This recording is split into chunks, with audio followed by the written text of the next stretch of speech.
ដោយបន្លែនេះអញ្ចឹងគាត់ដាំមកគាត់ប្រមូលផលមកគឺសុវត្ថិភាពក៏អត់មានប្រើថ្នាំពុលទេហើយតម្លៃតែ2500ទេប៉ុន្តែសួរថាក្នុង1គីឡូ2500បើយើងទៅទិញកាហ្វេមួយកែវអត់បានទេកាហ្វេមួយកែវមិនក៏3500ទៅ4000ដែរបើយើងចូលហាងមួយថ្ងៃក៏អស់$2ទៅ$3ដែរមិនអញ្ចឹងប៉ុន្តែបើសិនជាយើងយកប្រាក់ហ្នឹងមកចែករំលែកជួយកសិករម្នាក់តែ1000យើងអាចទិញរបស់បានមួយមុខបន្លែអញ្ចឹងទី1យើងជួយសុខភាព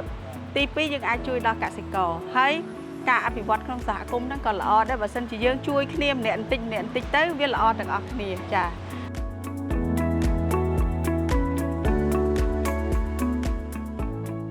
ជំរាបសួរនាងខ្ញុំឈ្មោះសយសុផលជាអ្នកគ្រប់គ្រងនៅហាងផ្សារសហគមន៍ខ្មែរហើយហាងផ្សារសហគមន៍ខ្មែរបង្កើតឡើង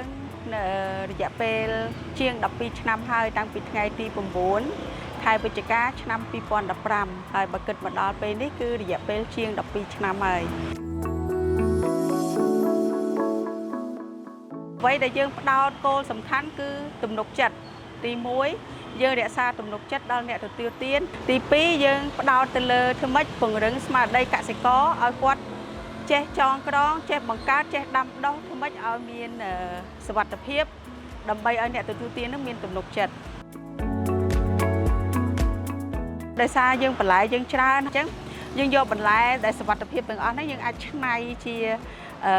ម្សៅបន្លែវិញម្សៅបន្លែហ្នឹងគាត់ដូចថាអាចបានទាំងកុមារទាំងមនុស្សចាស់មនុស្សពេញវ័យគាត់យកទៅឆុងទទួលទានដោយមិនចាំបាច់យកទៅស្លក៏បានដែរហើយមួយទៀតយើងអាចធ្វើគ្រឿងទេសដូចម្សៅស៊ុបអញ្ចឹងយើងប្រើបន្លែបានច្រើនអញ្ចឹងវាបានន័យថាយើងវិលជុំ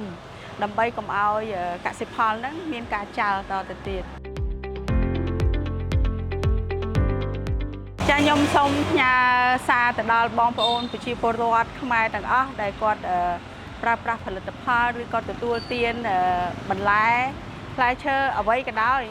ជាចំណីអាហារហ្នឹងសូមឲ្យគាត់គិតពីសុវត្ថិភាពមុនថាតើអ្វីដែលសំខាន់សម្រាប់គាត់តើគាត់ប្រាក់ហ្នឹងគាត់អាចទិញជីវិតគាត់ទិញសុខភាពគាត់បានឬអត់អញ្ចឹងមុននឹងគាត់ទទួលទានទៅលើបន្លែ